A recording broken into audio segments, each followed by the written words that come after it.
Bismillahirrahmanirrahim. Siyonist terör rejiminin sözde ateşkesin yürürlüğe girmesinden bu yana 1000'e yakın sivili katletmesi ve Gazze'nin %70'inin işgal edilmesi yönündeki alçakça talimatları Siyonizmin insanlık dışı vahşetini bir kez daha tescillemiştir. Soykırımın en büyük finansörü Amerika Başkanı Donald Trump'ın da itiraf ettiği gibi Şer İttifakı için ateşkes yalnızca daha ılımlı bir şekilde ateş etmek ve işgali derinleştirmek anlamına gelmektedir. Bu kanlı tablo karşısında İzzettin El-Kassam Tugayları sözcüsü Ebu Übeyde'nin ABD dışındaki garantör ülkelere yönelik "Neredesiniz? Rolünüz nerede? Garantileriniz nerede?" haykırışı İslam dünyasının üzerindeki ölü toprağını sarsacak tarihi bir uyarıdır. Açıkça görülmüştür ki mevcut arabuluculuk mekanizmaları Siyonist katilleri durdurmak yerine onlara yönelecek saldırıları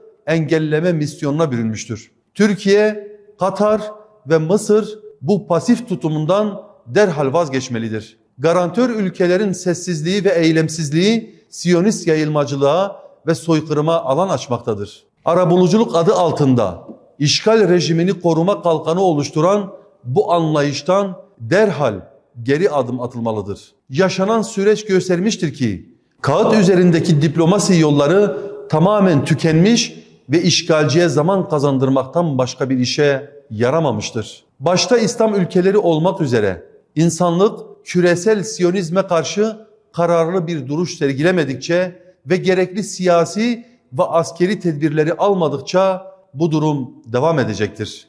Gazze'deki soykırıma dur demek ve mazlum Filistin halkına insani yardım ulaştırmak amacıyla yola çıkan Sumut Kara Konvoyu aktivistlerinin Libya'da alıkonulması hiçbir şekilde kabul edilemez.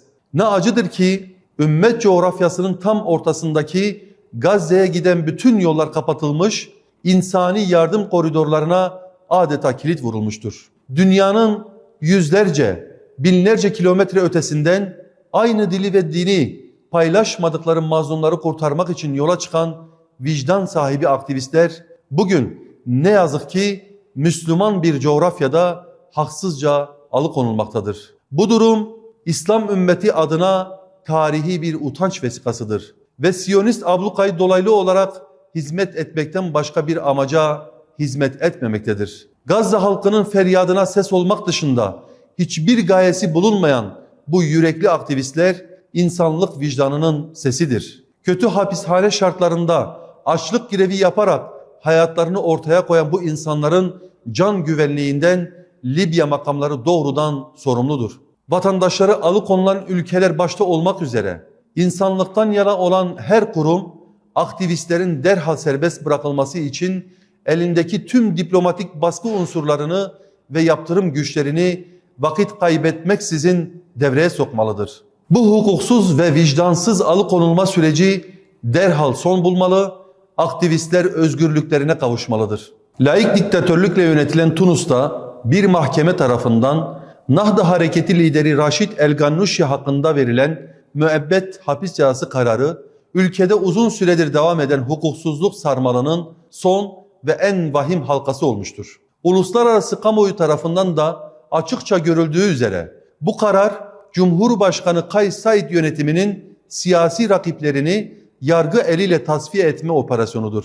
2019 yılında halka adalet ve özgürlük vaat ederek Cumhurbaşkanlığı koltuğuna oturan Kays Said ne yazık ki koltuğunu tahkim ettikten sonra kendi vaatlerine ve Tunus halkına sırtını dönmüştür. Kays Said 2021 yılında anayasayı açıkça çiğneyerek hükümeti ve meclisi feshetmiş, ülkeyi diktatörlüğe geri döndüren adımları fütursuzca atmıştır. Başta Raşid El-Gannuşi olmak üzere demir parmaklıklar ardına gönderilen tüm siyasetçilerin ve aktivistlerin derhal serbest bırakılması çağrısında bulunuyoruz. Tunus halkı 2011 yılında tüm dünyaya ilham veren Yasemin devrimi ile diktatör Zeynel Abidin bin Ali'yi devirerek özgürlüğünü ve iradesini kanıyla, canıyla kazanmıştır. Bugün Tunus'u yeni bir diktatörlüğe, karanlık bir baskı rejimine sürüklemeye çalışan Kays Said yönetimine karşı en büyük barikat yine asil Tunus halkının iradesi olacaktır. Tunus halkı geçmişte olduğu gibi bugün de kendi iradesine sahip çıkmalı, yeni bir diktatörlük inşasına izin vermemelidir.